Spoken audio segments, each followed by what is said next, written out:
O audiolivro Confissões, de Santo Agostinho.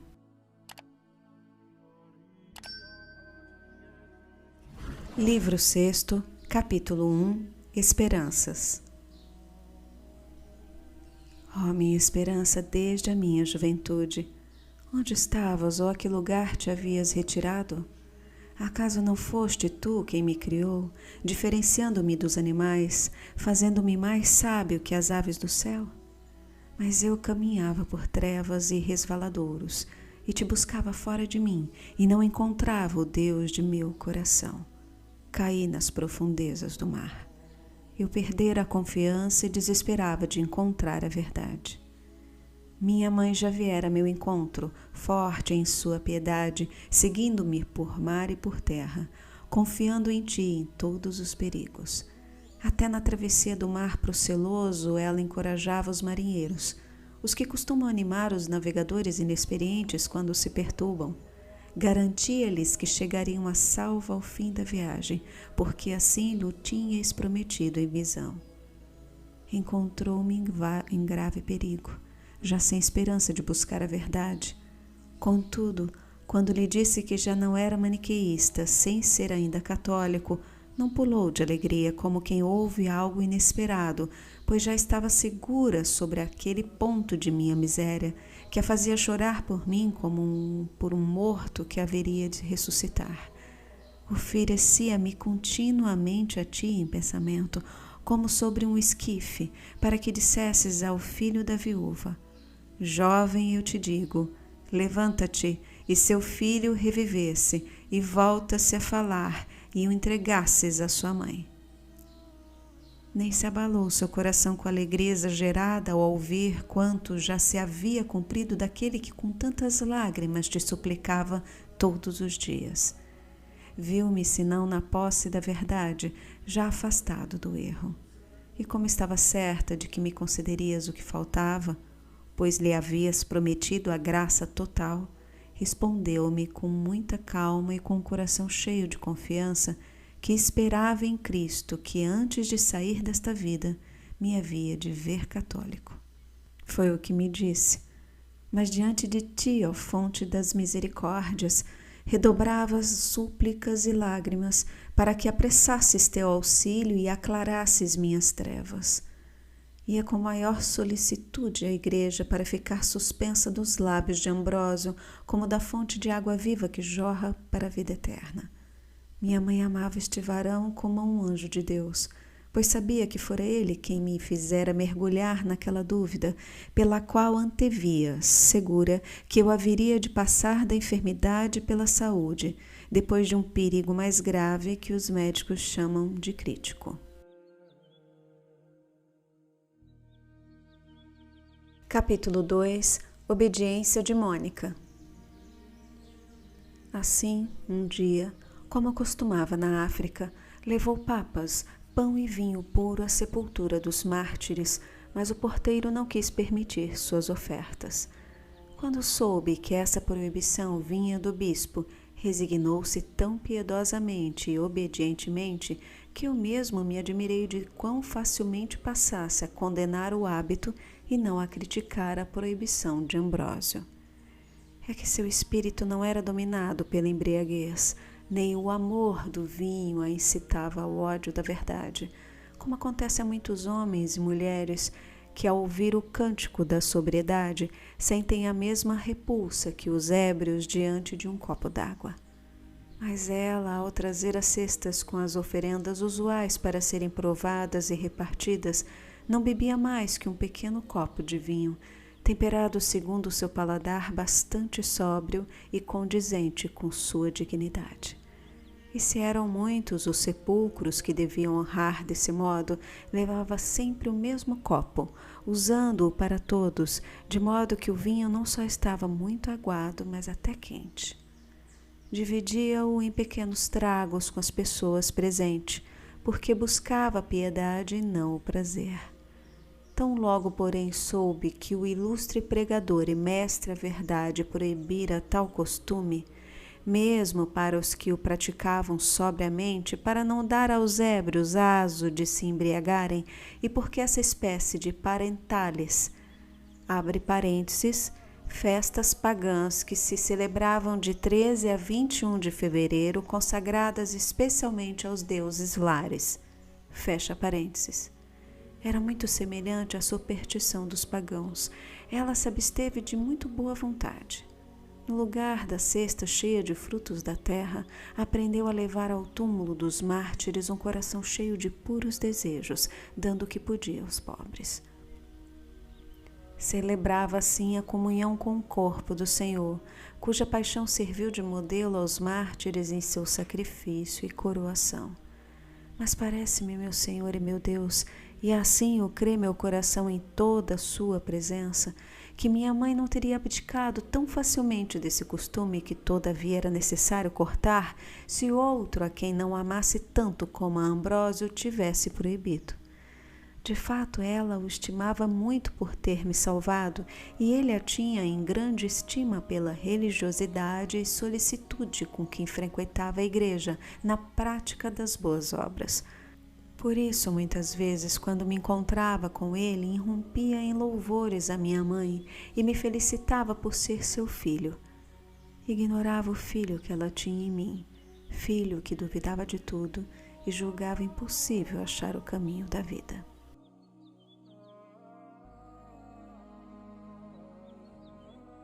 Capítulo 3 – Primeiras conquistas. Na oração eu não implorava o teu socorro, mas meu espírito achava-se ocupado em investigar e inquieto por discutir. Considerava ao próprio Ambrósio como homem feliz aos olhos do mundo, vendo-o tão honrado pelas mais altas autoridades. Somente seu celibato me parecia difícil. Mas eu não podia aquilatar, por nunca as ter experimentado, as esperanças que o animavam, nem a luta que eu tinha de travar contra as tentações de sua alta posição, nem conhecia os consolos na adversidade, nem os saborosos deleites do interior do seu coração quando ruminava teu alimento. Ele, por sua vez, desconhecia minha inquietação e o abismo em que estava para cair, porque não lhe podia perguntar como desejava ou o que queria. Uma multidão de homens de negócios a quem ele acudia nas dificuldades impediam-me de o ouvir ou de lhe falar. No bem pouco tempo que lhe deixavam livre, dedicava-se a reparar as forças do corpo com o alimento necessário ou as do espírito com a leitura. Quando lia, seus olhos percorriam as páginas e seu espírito penetrava-lhes o sentido, mas sua voz e sua língua repousavam. Muitas vezes, estando eu presente, pois ninguém estava proibido de entrar, nem era costume anunciar quem se apresentava, vi-o ler em silêncio e nunca de outra maneira. E ali ficava eu por muito tempo calado, pois quem se atreveria a molestar um homem tão atento? E por fim me afastava. Conjecturava eu que nos curtos momentos que encontrava para repousar o espírito, livre do tumulto dos negócios alheios, não queria que o ocupassem com outra coisa. Lia em silêncio. Abre parênteses, era comum naqueles tempos ler em voz alta, tanto pela dificuldade dos textos como pela escassez dos livros, muitas vezes lidos em comum. Fecha parênteses. Talvez para evitar que algum ouvinte, suspenso e atento à leitura, encontrando alguma passagem obscura, pedisse explicações ou o obrigasse a dissertar sobre questões difíceis. Gastaria o tempo em tais coisas, impedindo de ler todos os livros que desejava, embora fosse mais provável que lesse em silêncio para poupar a voz, que facilmente lhe enrouquecia. Em todo caso, qualquer que fosse sua intenção, só poderia ser boa em um homem como ele. O certo é que não se apresentava nenhum ensejo para interrogar a teu santo oráculo que habitava em seu coração sobre o que desejava, exceto quando lhe ouvia uma breve resposta e minhas inquietudes pediam muito tempo e vagar para consultá-lo, o que nunca encontrava. Ouvia-o, é certo, explicar perfeitamente ao povo a palavra da verdade todos os domingos, persuadindo-me sempre mais de que podiam ser desatados todos os nós das calúnias sagazes que aqueles que me enganavam teciam contra os livros sagrados. Logo verifiquei que vossos filhos espirituais, a quem regeneraste no seio da Santa Mãe, a Igreja, não interpretavam aquelas palavras. Fizeste o homem à sua imagem, de modo a acreditar que estavas encerrado na forma do corpo humano. E embora eu, então, não soubesse, nem sequer suspeitasse de longe o que fosse substância espiritual, alegrei-me com isso, envergonhando-me por ter ladrado durante tantos anos, não contra a fé católica, mas contra invenções de minha inteligência carnal. Tinha sido ímpio e temerário por criticar uma doutrina que eu deveria ter antes procurado conhecer.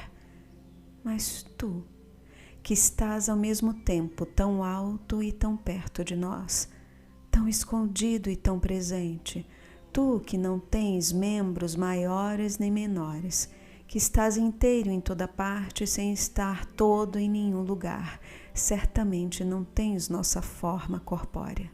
Contudo, fizeste o homem à tua imagem, e eis que ele, da cabeça aos pés, é limitado pelo espaço.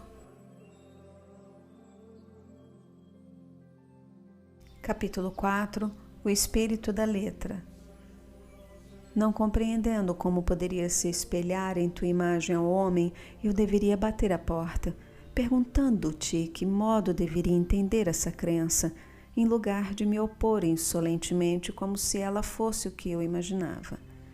E assim, tanto mais fortemente me roía o coração o desejo de ter alguma certeza, quanto mais me envergonhava de ter sido o joguete dos que me haviam prometido a certeza, e por ter defendido com pueril empenho e animosidade tantas coisas duvidosas como sendo verdadeiras. Depois vi a razão por que eram falsas, mas já estava então certo de que elas eram duvidosas, embora as tivesse julgado irrefutáveis por algum tempo, quando com minhas cegas discussões combatia a tua Igreja Católica. Embora então não a reconhecesse como mestra da verdade, pelo menos sabia que não ensinava aquilo de que eu a acusava. Daí minha confusão e a conversão que se operava em meu pensamento, ó meu Deus, vendo que a tua Igreja única, corpo de teu Filho único, da qual, ainda menino, me ensinaram o nome de Cristo, não gostava de bagatelas infantis. Regozijava-me em que em sua doutrina sadia não havia que te representasse, a ti, Criador de todas as coisas, circunscrito numa forma, num espaço que, embora amplo, seria contudo limitado.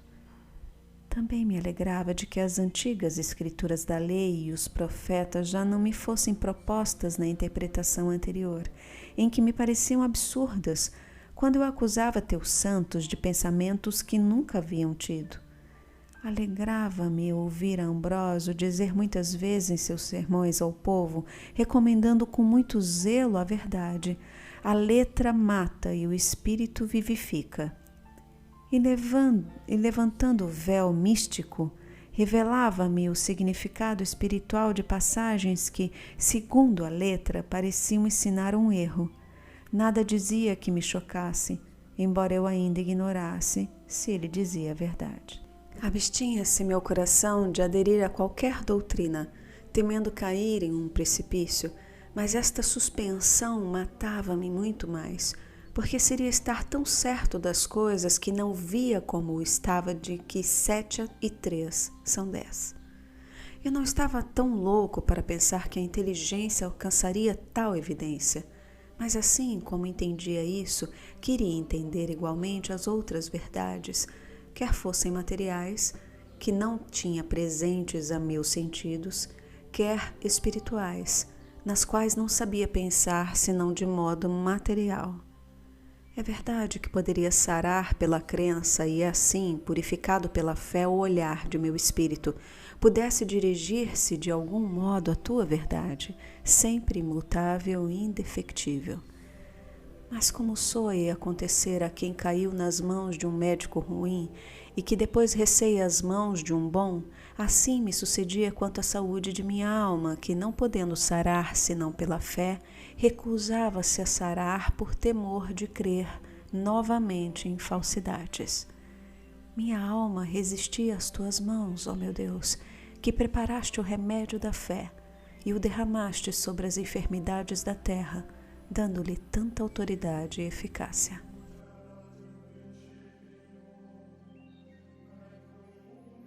Capítulo 5 – Os Mistérios da Bíblia. Desde esse tempo recaía minha preferência na doutrina católica, porque ajuizava que nela houvesse mais modéstia e não mentira, ao impor a crença no que não era demonstrado, quer porque, mesmo havendo provas, estas não fossem acessíveis a todos, quer porque não existissem.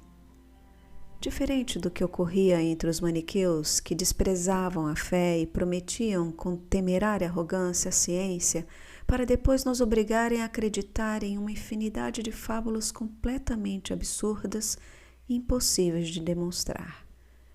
Depois, com suavidade e misericórdia, começaste, Senhor, a cuidar e a preparar aos poucos o meu coração, e foi aceitando tudo o que eu acreditava sem o ter visto, e a cuja realização não presenciara.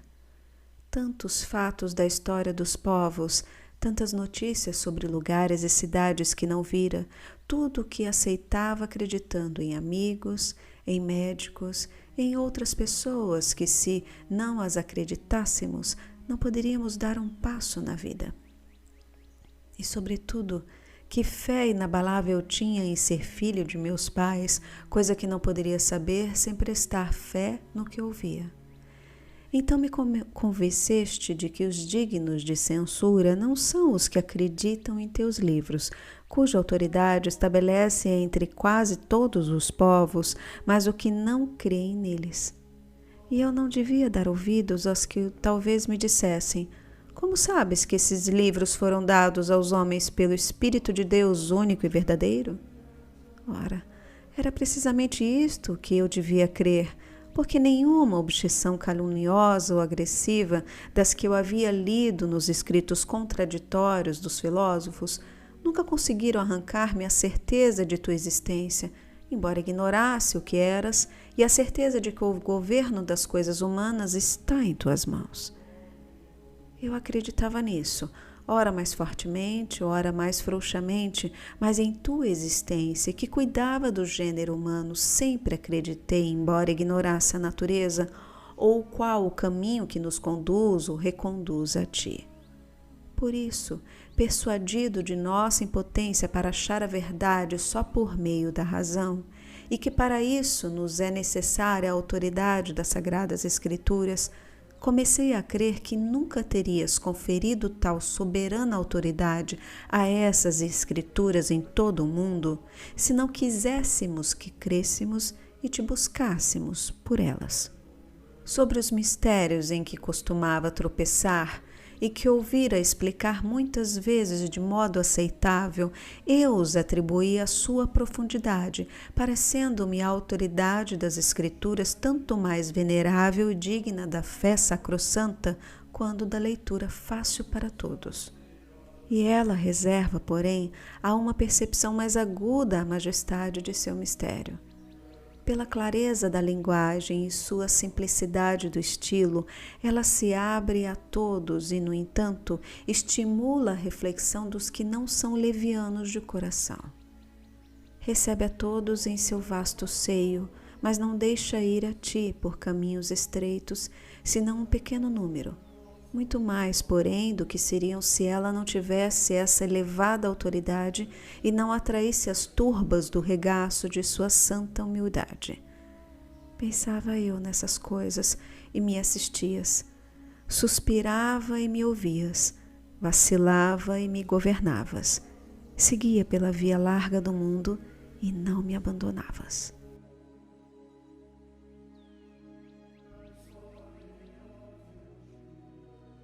Capítulo 6 – Alegria de bêbado. Eu aspirava às honras, às riquezas e ao matrimônio, e tu te rias de mim. E nesses desejos sofria grandes amarguras, e tu me eras tanto mais propício quanto menos consentias que me fosse doçura o que não eras tu. Vê, Senhor, meu coração, tu que quiseste que recordasse estes fatos e os confessasse. Esta alma a quem livraste do visco tenaz da morte, une-se agora a ti. Como era infeliz! E tu fustigavas o mais dolorido da ferida para que deixasse tudo e se convertesse a ti, que estás acima de tudo. Sem ti nada existiria. Ferias minha alma para que voltasse para ti e fosse curada. Que miserável era eu então! E como agiste para que eu sentisse minha desgraça? Era o dia em que me preparava para declamar os louvores do imperador. Neles ia mentir muito, e mentindo granjearia a aprovação dos que sabiam das mentiras. Preocupado, meu coração se consumia com a febre de pensamentos impuros quando, ao passar por uma rua de Milão, vi um mendigo, já bêbado, creio eu, mas bem-humorado e divertido. Suspirei então e falei aos amigos que me acompanhavam sobre as muitas dores que nos provocavam nossas loucuras. Com todos os esforços, quais eram os que então me afligiam, apenas arrastava a carga de minha infelicidade cada vez mais pesada, aguilhoado por meus apetites para conseguir somente uma alegria tranquila, na qual já nos havia procedido aquele mendigo, alegria que nunca talvez alcançássemos. O que ele havia conseguido com umas poucas moedas de esmola era exatamente o que eu aspirava com tão árduos caminhos e rodeios, a alegria de uma felicidade temporal. A alegria do mendigo não era certamente verdadeira, mas a que eu buscava com minhas ambições era ainda mais falsa. Ele pelo menos estava alegre e eu angustiado, ele seguro e eu inquieto.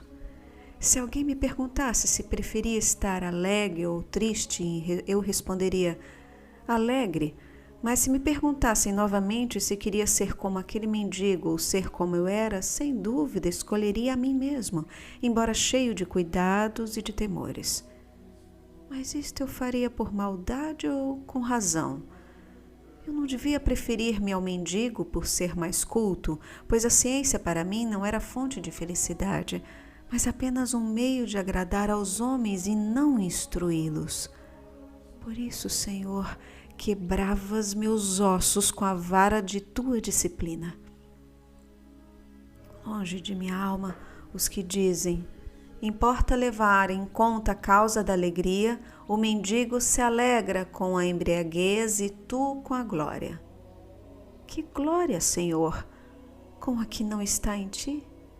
Porque como aquela não era verdadeira alegria, assim aquela glória não era a verdadeira, antes perturbava mais ainda meu coração.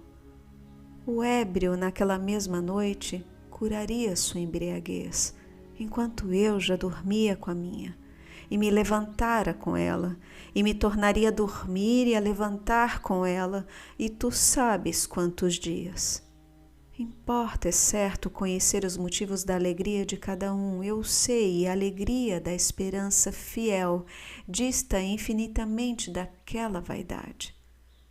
Mas então havia entre nós outra diferença, pois certamente ele era o mais feliz, não só porque transbordava de alegria enquanto eu me consumia de cuidados, mas também porque ele comprara o vinho desejando a felicidade dos benfeitores, enquanto eu procurava com mentiras uma vã ostentação. Muitas coisas disse então sobre isso a meus amigos, e muitas vezes eu costumava examinar minha vida e achava-me infeliz. Isso me afligia e redobrava minha dor, e me sorria alguma aventura, não acudia para apanhá-la porque escapava-me das mãos antes mesmo que a pudesse alcançar.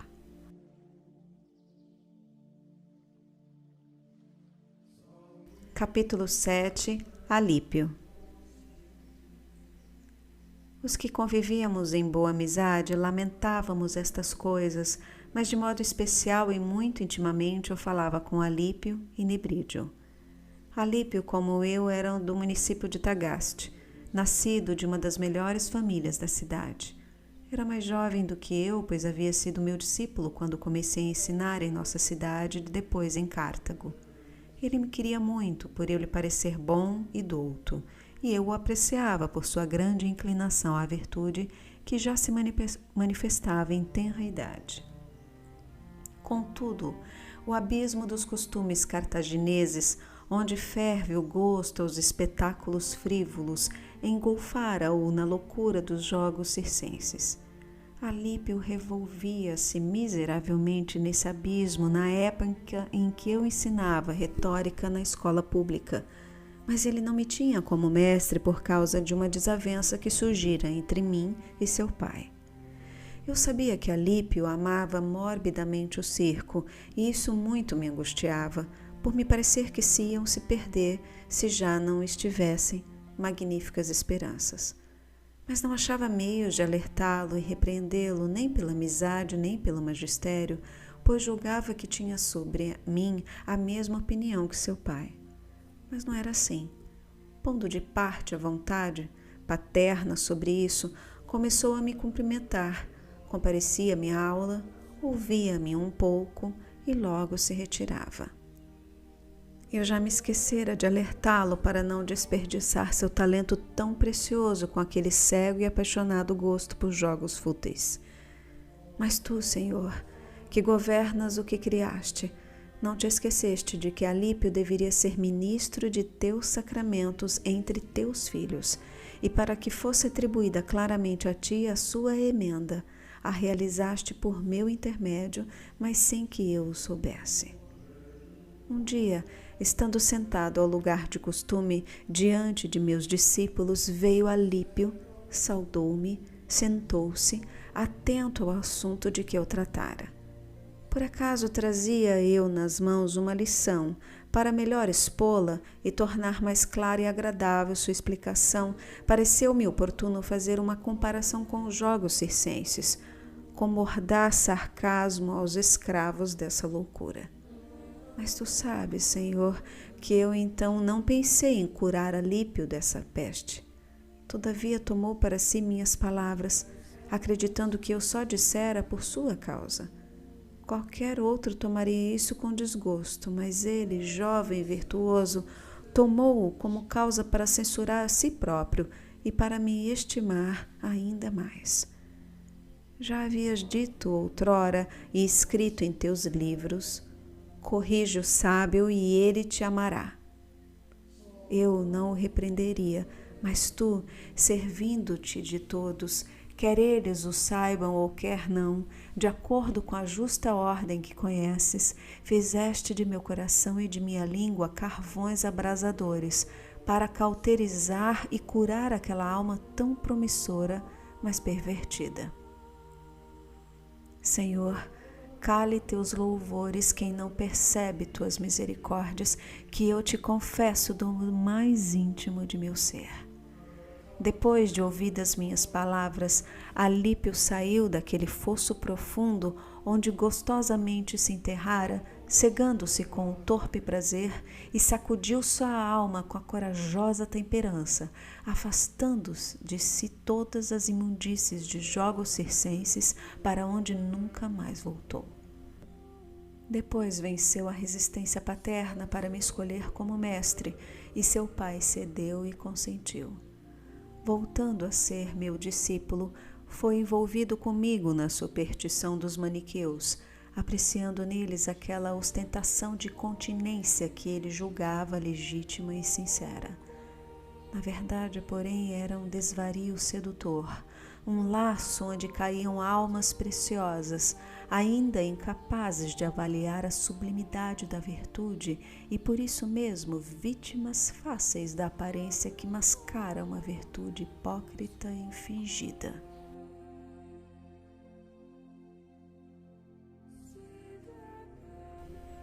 Capítulo 8. A atração do anfiteatro. Não querendo por nada deixar a carreira mundana tão decantada por seus pais, partira antes de mim para Roma, a fim de estudar direito. Lá se deixou arrebatar de modo incrível e com incrível avidez pelos espetáculos de gladiadores. A princípio detestava e aborrecia espetáculos semelhantes. Certa vez, encontrando-se com alguns amigos e com discípulos que voltavam de um jantar, apesar de resistir, foi arrastado por eles com amigável violência para o anfiteatro, onde naquele dia se celebravam jogos funestos e cruéis. Dizia-lhes Alípio: mesmo que arrastei para lá meu corpo e o retenhais ali, podereis por acaso obrigar minha alma e meus olhos a contemplar tais espetáculos? Estarei ali como ausente e assim triunfarei deles e de vós. Mas eles, não fazendo caso de tais palavras, levaram-no, talvez para verificar se poderia ou não cumprir com a palavra. Quando chegaram, ocuparam os lugares que puderam, pois todo o anfiteatro já fervia nas paixões mais selvagens. Alípio, fechando a porta dos olhos, proibiu que sua alma se envolvesse em tal crueldade. E Oxalá também tivesse tapado os ouvidos, porque em um lance da luta foi tão grande o clamor da multidão que, vencido pela curiosidade e julgando-se preparado para desprezar e vencer a cena, fosse o que fosse, abriu os olhos. Foi logo ferido na alma mais profundamente do que a ferida física do gladiador a quem desejou contemplar e caiu. Sua queda foi mais miserável que a do gladiador, causa de tantos gritos. Estes, entrando-lhe pelos ouvidos, abriam-lhe os olhos, para ferir e abater sua alma, mais temerária do que forte e tanto mais fraca por apoiar-se em si mesma, em lugar de se apoiar em ti. Logo que viu sangue, bebeu junto à crueldade e não se afastou do espetáculo, pelo contrário, prestou mais atenção. Assim, sem o saber, absorvia o furor popular e se deleitava naquela luta criminosa, inebriado de sangrento prazer. Já não era o mesmo que ali viera. Era agora mais um da turba, a qual se misturara digno companheiro daqueles que para ali o arrastaram. Que mais direi? Contemplou o espetáculo, gritou, apaixonou-se e foi contaminado de louco ardor que o estimulava a voltar, não só com os que o haviam levado, mas à sua frente e arrastando a outros. Mas tu te dignaste, Senhor, livrá-lo deste estado com mão forte e misericordiosa, ensinando-o a não confiar em si, mas em ti, embora isto acontecesse muito tempo depois.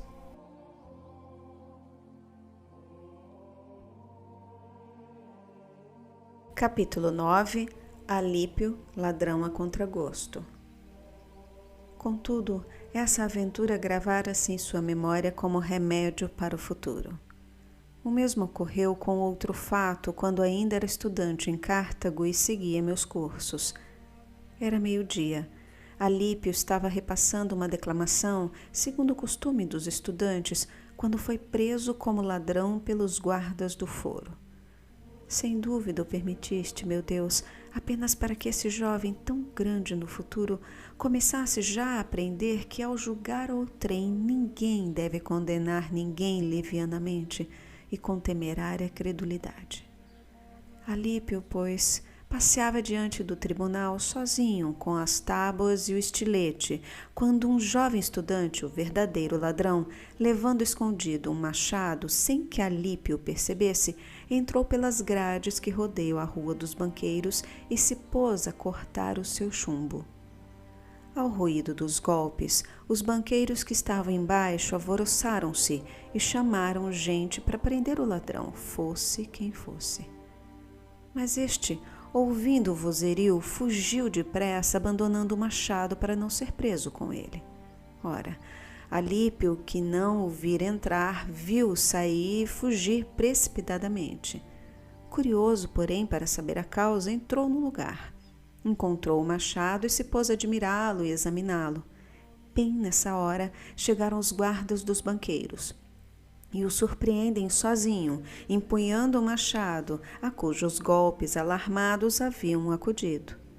Prendem-no, levam-no e gloriam-se diante dos inquilinos do foro por ter apanhado o ladrão em flagrante e já o iam entregar aos rigores da justiça.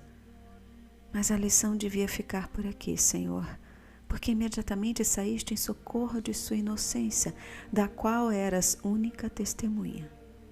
Quando o conduziam à prisão ou ao suplício, veio-lhes ao encontro um arquiteto, encarregado superior da direção dos edifícios públicos. Os guardas alegraram-se com esse encontro, pois sempre que faltava alguma coisa no foro, o magistrado suspeitava deles. Agora ele saberia quem era o verdadeiro ladrão. Mas este senhor tinha visto várias vezes Alípio na casa de um senador, a quem visitava com frequência. Reconheceu-o, tomou-o pela mão, separou-o da turba e perguntou-lhe a causa de tamanha desgraça. Informado do que se passara, o arquiteto mandou à turba, alvoroçada e enfurecida contra Alípio, que o seguisse. Quando chegaram à casa do jovem autor do roubo, achava-se à porta um menino escravo, novo demais para recear comprometer seu amo e que poderia revelar tudo porque o seguira até o foro. Alípio, ao reconhecê-lo, apontou-o ao arquiteto. Este, mostrando-lhe o machado, lhe disse: "Sabe de quem é este machado?" Ao que o menino respondeu sem demora: "Nosso." Depois de interrogado, confessou o resto. Deste modo, o processo foi transferido para aquela casa, para a confusão da turba, que já imaginara tripudiar de Alípio. O futuro dispensador de tua palavra e juiz de tantas causas de tua igreja saiu dessa aventura com mais experiência e sabedoria.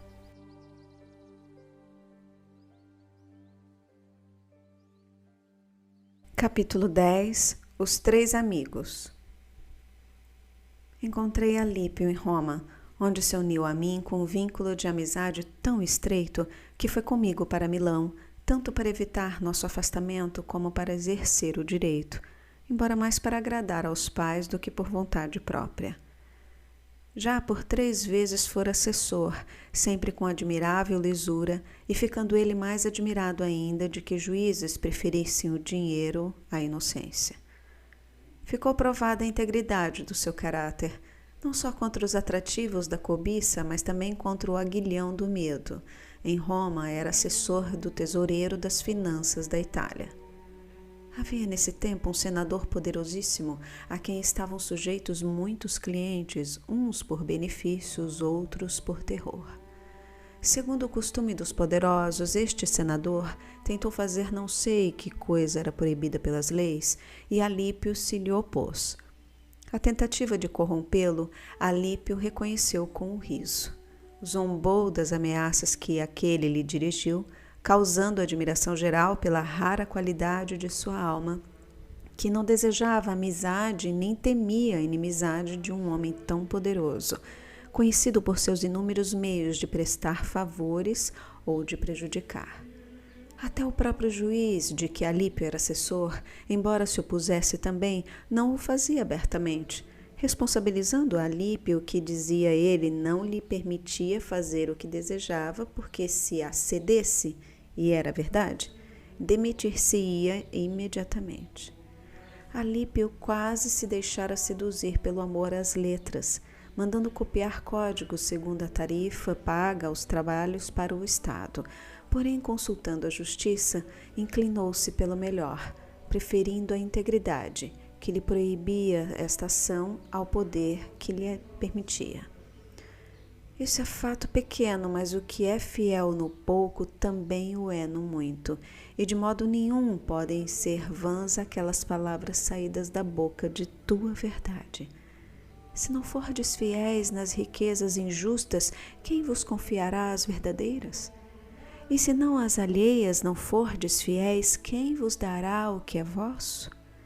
Assim era então este amigo, tão intimamente unido a mim e que comigo buscava o tipo de vida que deveríamos seguir. Também Nebrídio deixou sua pátria, vizinha de Cartago, e a própria Cartago, onde gozava de boa fama. Abandonou as magníficas propriedades do pai, a casa e até a própria mãe, que não o quis seguir, veio para Milão apenas para viver comigo na busca apaixonada da verdade e da sabedoria. Assim como eu, ele suspirava, partilhando minha perplexidade, mostrando-se investigador ardoroso da vida feliz e indagador acérrimo das questões mais difíceis. Eram 3 bocas famintas que comunicavam mutuamente a própria fome, esperando que lhes desses comida no tempo oportuno. Na amargura que, graças à tua misericórdia, sempre seguia vossas ações mundanas, se desejávamos entender a causa dos sofrimentos, encontrávamos trevas. Afastávamos gemendo e dizendo: até quando durará este sofrimento? E isto repetíamos com frequência, mas não abandonávamos nosso modo de vida, porque não víamos nenhuma certeza que nos pudéssemos abraçar se o abandonássemos.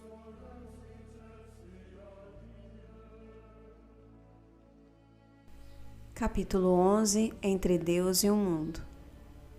Era com admiração que me recordava diligentemente do longo tempo decorrido desde meus 19 anos, quando comecei a arder no desejo da sabedoria, propondo-me, quando a achasse, abandonar todas as vãs esperanças e enganosas loucuras das paixões.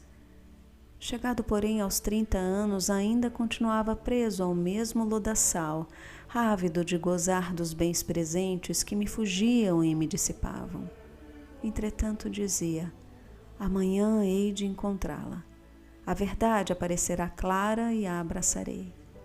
Fausto virá e dará todas as explicações. Ó grandes varões da academia, é verdade que não podemos compreender nenhuma coisa com certeza para o conduto de nossa vida? Mas não. Procuremos com mais diligência sem desesperarmos. Já não me parecem absurdas nas Escrituras as coisas que antes me pareciam tais. Posso compreendê-las de modo diferente, mas razoável. Fixarei, pois, os pés naquele degrau em que me colocaram meus pais quando criança, até que me encontres a verdade em sua evidência. Mas onde e quando buscá-la? Ambrósio não tem tempo livre para me ouvir e a mim falta tempo para ler. E, além do mais, onde encontrar os livros e onde ou quando poderei comprá-los? A quem hei de pedi-los? Repartamos o tempo. Reservemos algumas horas para a salvação da alma. Nasceu uma grande esperança. A fé católica não ensina o que eu pensava e eu a criticava levianamente. Seus doutores têm como crime limitar Deus à figura humana, e eu ainda hesito em bater para que nos sejam reveladas as outras verdades.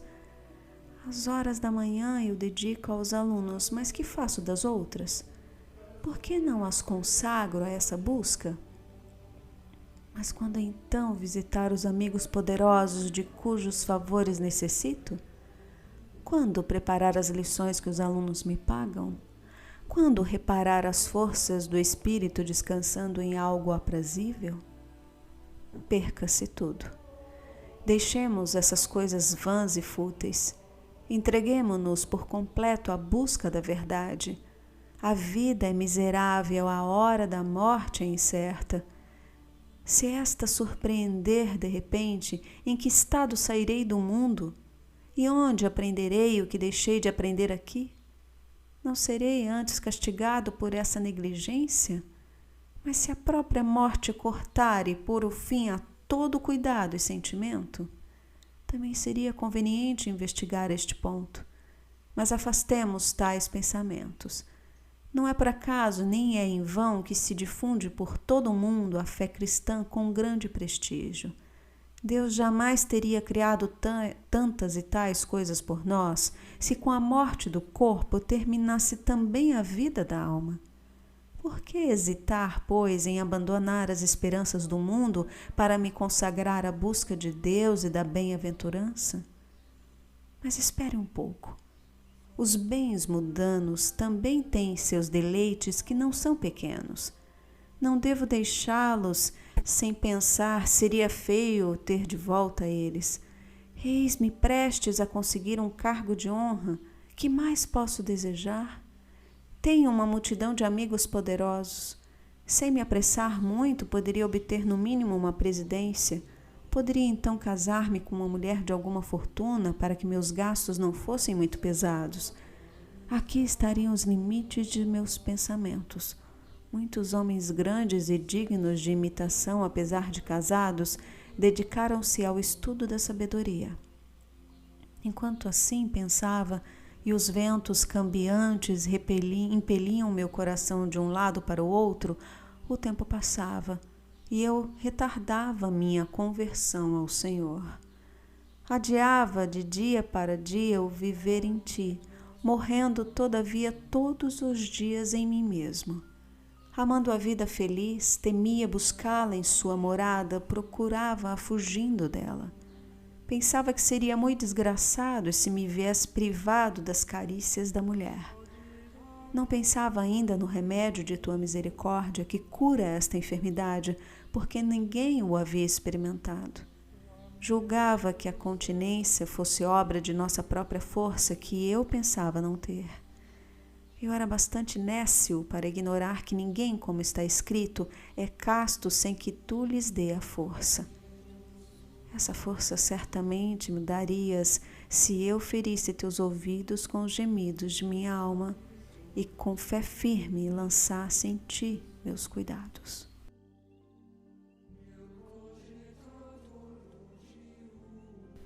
Capítulo 12.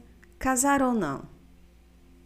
Opunha-se Alípio a que me casasse, repetindo-me que se o fizesse não poderíamos dedicar-nos juntos com segura tranquilidade ao amor da sabedoria como há muito desejávamos. Alípio nessa matéria era castíssimo de causar admiração, porque ao entrar na juventude experimentara o prazer carnal, mas não se prendera a ele. Antes, arrependeu-se muito e o desprezou, vivendo depois em perfeita continência. Eu argumentava com os exemplos dos que, embora casados, haviam se dedicado ao estudo da sabedoria, servindo a Deus e guardando fidelidade e amor aos amigos. Contudo, eu estava longe dessa grandeza de alma. Prisioneiro da morbidade da carne, arrastava com prazer mortal minha cadeia, temendo que ela se rompesse e rejeitando as palavras que bem me aconselhavam, como o ferido repele a mão que lhe desfaz as ataduras. Além do mais, a serpente falava por minha boca a Alípio, e pela língua lhe tecia doces laços em seu caminho, para que seus pés honestos e livres se enredassem. Ele admirava-se de que eu, a quem tanto estimava, estivesse tão preso ao visco do prazer a ponto de afirmar, sempre que tratávamos desse assunto, que me era impossível levar vida casta. Para esgrimir contra sua admiração, dizia-lhe que havia grande diferença entre sua rápida e furtiva experiência do prazer, de que mal se lembrava e que por isso podia desprezar facilmente, e as delícias de uma ligação verdadeira, a qual, se junta-se o honesto nome de matrimônio, já não causaria admiração se eu não pudesse desprezar aquela vida. Com isso, Alípio também começou a desejar o matrimônio, não certamente vencido pelo apetite do prazer, mas pela curiosidade. Desejava saber, dizia ele, o que era aquele bem sem o qual minha vida, que ele tanto apreciava, não me parecia vida, mas tormento. De fato, livre dessa prisão, sua alma pasmava de tal servidão e do espanto passava ao desejo de experimentá-la. Depois talvez caísse naquela mesma servidão que o espantava, pois queria fazer um pacto com a morte e o que ama, o perigo, nele cairá.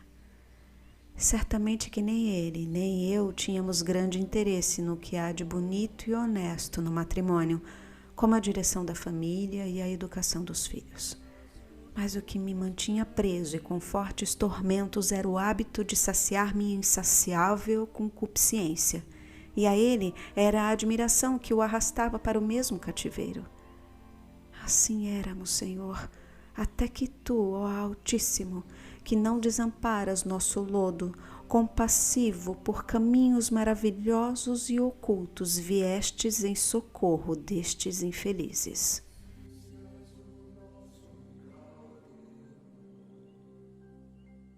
Capítulo 13. O pedido de casamento.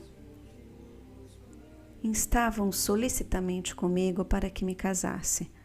Já havia feito o pedido, já havia recebido uma promessa, ajudado sobretudo por minha mãe, que nutria a esperança que eu, uma vez casado, seria regenerado nas águas salutares do batismo. Minha mãe alegrava-se por me ver cada dia mais apto para recebê-lo, vendo que na minha fé se realizavam os seus votos e tuas promessas. Contudo, nada revelaste a minha mãe, que a meu pedido e por seu desejo te suplicava com forte clamor de coração todos os dias que lhe desse alguma visão sobre meu futuro matrimônio.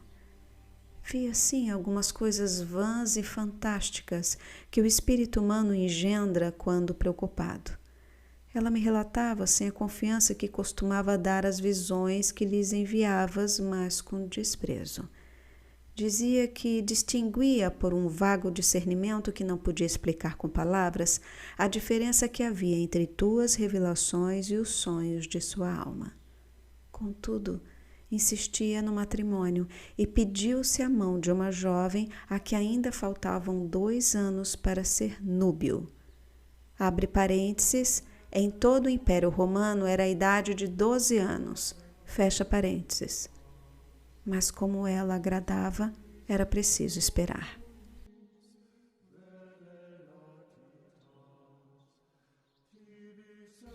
Capítulo 14. Um projeto desfeito. Éramos muitos os amigos que aborrecíamos as mazelas da agitação da vida humana. Em nossas conversas havíamos debatido e quase resolvido nos retirar da multidão para viver sossegadamente. Nosso projeto organizava a vida de tal sorte que tudo o que tivéssemos seria comunitário, formando de todos os patrimônios um patrimônio único. Graças à nossa amizade sincera, não haveria mais a fortuna deste ou daquele, mas uma só fortuna comum. Seríamos cerca de 10 homens, os que desejávamos formar essa sociedade. Alguns de nós muito ricos, como Romaniano, o meu conterrâneo, cujos sérios cuidados de negócios o tinham trazido à corte imperial, era muito amigo meu desde menino, e um dos que mais instavam nesse projeto, tendo sua opinião um grande peso, pois sua riqueza era bem superior que a dos outros. Fora combinado que todos os anos, 2 de nós, como magistrados, administrariam todo o necessário, ficando os outros em paz. Mas quando se começou a discutir se as mulheres consentiriam nesse acordo, alguns dentre nós eram casados e outros pensavam em casar, todo o plano, tão bem construído, se desvaneceu entre nossas mãos, fez-se em pedaço e teve de ser abandonado. Novamente aos suspiros e gemidos, voltamos a caminhar pelos largos e batidos caminhos do século, porque em nosso coração havia 1000 pensamentos, mas teu conselho permanece eternamente. Na tua sabedoria te rias de nossos projetos e preparavas o cumprimento dos teus, a fim de dar-nos alimento no tempo oportuno, abrindo tuas mãos e enchendo-nos de bênçãos.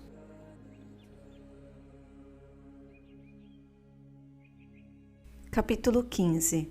A separação da amante. Entretanto, multiplicavam-se meus pecados.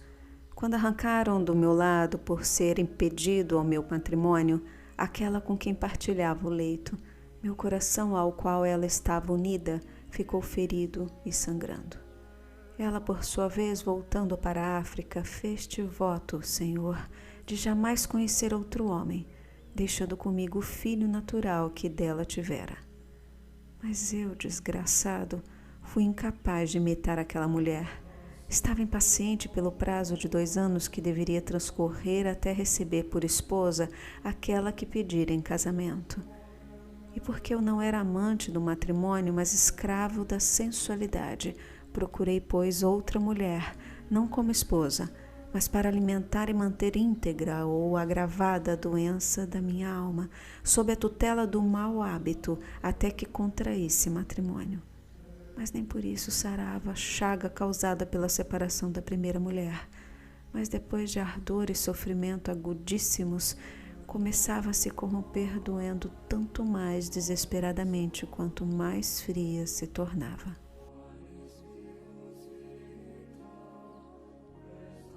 Capítulo 16. A aproximação de Deus. Louvor e glória a ti, ó fonte das misericórdias.